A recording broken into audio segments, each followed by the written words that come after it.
ஒரு மனுஷன் ஒருத்தர் பாவம் செய்கிறானா அந்த பாவம் அவன் எந்த பாவத்தில் இருக்கான் கண்டிப்பாக அவனுக்கு தெரியணும்.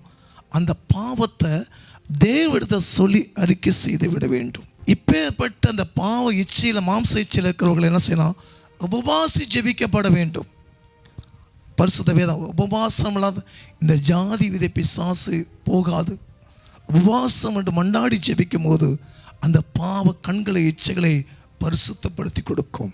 சங்கீதம் 121:7 கர்த்தர் எல்லா தீங்குகளை விலக்கி காப்பார், அவர் என் ஆத்துமாவை காப்பார். உன் ஆத்துமா வெளியேற பெற்றது. பிசாசானவன் உன் ஆத்துமாவை திருட தான் வருவான்.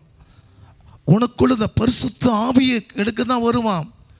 அந்த ஆத்துமாவை ஆண்டு சொல்ல கர்த்தர் தீங்குல மட்டும் இல்லை உன் ஆத்துமாவையும் காப்பாராம். தேவனே நான் அந்த பாவத்தில் இருக்கிறப்பா அதை விட்டு விடுகிறப்பா, பாவத்தை அறிக்கை செய்ய விட்டு விடுவனும் இறக்க பெறுவான்.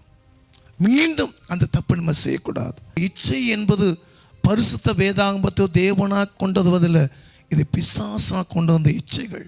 உபவாசம் நீ ஜெபிக்கும் போது அவங்களுடைய பாவங்களெல்லாம் கழுவி அவர் பரிசுத்தமாய் மாற்றி கொடுப்பார்.